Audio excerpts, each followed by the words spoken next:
Don't be scared.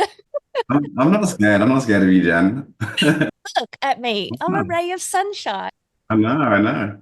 All right, let's go. 10 with 10, 10 with Jen. 10 with 10, 10 with 10, 10 with Jen. James, welcome to 10 with Jen, where I ask 10 out of 10s like yourself 10 questions in around 10 minutes to get to know you in a fun way. Thank you for having me, Jen. You are very welcome. A little bit about you. James Booth is CEO of DomainBooth.com, an award-winning domain name brokerage that has completed over $50 million in domain sales since 2015. With 17 years of experience in sales, investments, and wealth management, he has brokered premium domains such as it.com, yellow.com, chain.com, and extend.com. James has worked across the UK, Cyprus, Singapore, the Philippines, and Dubai, serving expat individuals and families with their offshore personal finances. In his downtime, James enjoys travel, fine dining, and spending quality time with his young family. How are you, James Booth? I am very well, thank you. Thanks for asking. Okay, James, are you ready for your 10 with Jen? I definitely am. Number one, metric or imperial? I'm British, so I don't even know which one I use. Well, you would be metric then. Yeah. So, yeah, I use kilometers, kg, kilograms. Yes. Yeah. but then kilometers I only start using because of Dubai, but it Oh, usually be okay. miles in the UK. But then Oh, like weight and things is kg. I oh, don't use right. pounds. A bit of a mix. No, you are. You're a hybrid. Yeah. You've dined at some of the top restaurants in the world. What has been your most unforgettable culinary experience to date? I'd say the best was probably a restaurant called Gagan in Bangkok, which is like Indian fine dining. And it's like 25 courses, I believe. And like, it's just like a journey through Indian food. But some Whoa. of the things they do, they make you like shake a baby's bottle. It has like a lassi inside. There's really crazy things that you do during the experience, but it's really fun. Did you say 25 courses? Yeah, like 25 small courses, but Wow. it was an incredible experience. What is the most trouble you ever got into as a kid?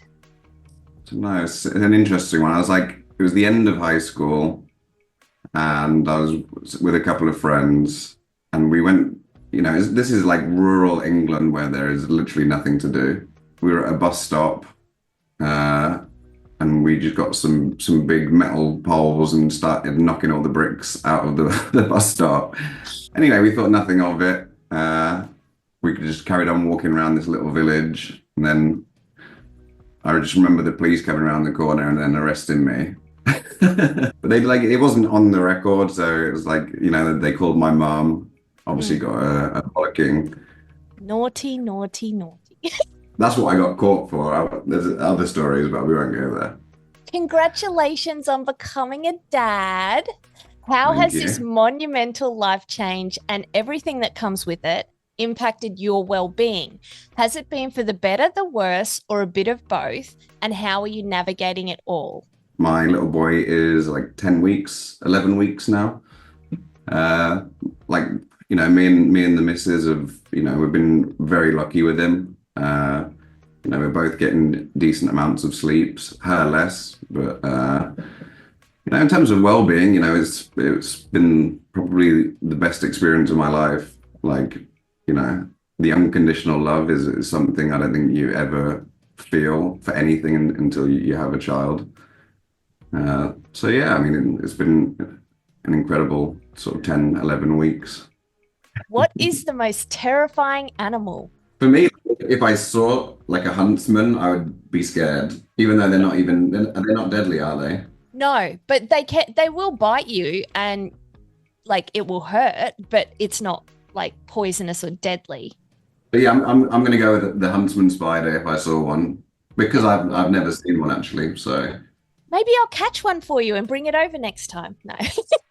I've seen you pull off some incredible domain flips. What has been your favorite and can you share the story behind it? good question. Maybe I could say FDX without saying the price. Okay. That I owned it I sold it to a friend of a friend for like 40K, 50K, like a few years ago. Then with the FTX drama, the crypto exchange, Yep. he was like, it sounds too similar. I want to get rid of it. And then my good friend in Dubai, Rob, Cal, was like, do you want it? I'm like, I'll give him 25K. So I'm like, he's like, deal, gets rid of it at a loss. And then I think I sold it like a year later to Fedex for an Oh, undisclosed amount. oh wow. Yes, I can only imagine what that amount was. Yeah. As a seasoned traveler, you must have some incredible stories. What is the scariest experience you've encountered on your adventures? In Costa Rica, when I was like 17, was probably the scariest without going into too much detail. So yeah, I was like 17. I wasn't even in domains then. I was just in sales. And Andy had put Sagittarius.com in an auction. And I remember he messaged me and he said, if Sagittarius sells over a certain amount, I will bring you on holiday and my other brother to Costa Rica for like 2 weeks. I'm like, amazing. And it did sell. So he took us over. And we ended up in like this little surf town called Tamarindo. And I ended up like befriending like all these local guys. Like, I think they were a bit shady. But one night I ended up like going into like almost like some traveler's site, like a bit like favela, like a bit dodgy. Yeah. And like there was like this one other American guy there, and he's like, "You need to leave." I'm like, "Why?" He's like, "You need to leave, or something bad is going to happen to you." And I'm like, "I'm fine here." I'm like, I'm friends with these guys." He's like, "No, seriously, get out now." So I ended up like walking back to the hotel at probably like 2 in the morning or something, and Yeah. yeah, it was pretty shady. What is something interesting about you that most people don't know? So, I mean, I wanted to be a helicopter pilot, like throughout most of my like teen life and early life. I wanted to fly Chinooks, which are like the double blades.